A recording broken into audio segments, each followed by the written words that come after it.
అన్నమయ్య జిల్లా మదనపల్లిలో రిటైర్డ్ ఉద్యోగి చేతిలో భూ కబ్జాకు గురయ్యామంటూ బాధితులు ఆందోళన వ్యక్తం చేశారు. 28 ఏళ్ల క్రితం కొనుగోలు చేసి అన్ని చట్టబద్దమైన పత్రాలతో రిజిస్టర్ చేసుకున్న తమ భూమిని స్థానిక పోస్టల్ శాఖకు చెందిన రిటైర్డ్ ఉద్యోగి రామకృష్ణారెడ్డి నకిలీ పత్రాలు సృష్టించి అక్రమంగా కబ్జా చేస్తున్నాడంటూ ఏపీఎస్సీబీ ఎంప్లాయీస్ యూనియన్ నేతలు ఆరోపించారు. ఈ మేరకు అన్నమయ్య జిల్లా ఎస్పీ ధీరజ్ కొనిబిల్లికి బాధితులు లిఖితపూర్వకంగా ఫిర్యాదు చేశారు.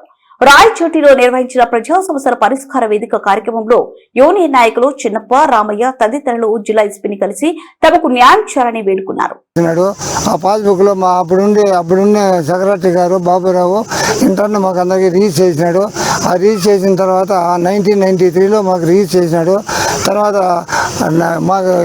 మాకు రిలీజ్ అయిన తర్వాత మళ్ళా రామకృష్ణారెడ్డి పోస్టల్ డిపార్ట్మెంట్ రిటైర్డ్ అయినా ఆయన వచ్చి 2013లో వాళ్ళ దగ్గర జీపీ తీసుకొని అవన్నీ అమ్మేదానికి చేసి మమ్మల్ని అంతా లోపల రానియకుండా దౌర్జన్యం చేస్తున్నాడు.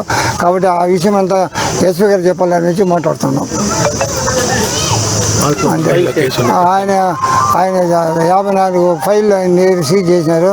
ఆయన సఫల్ రాజులో దగన కేసులో ఆయన కూడా ఉన్నాడు. ఆయన కూడా నిన్న మన పేపర్లో కూడా వచ్చింది.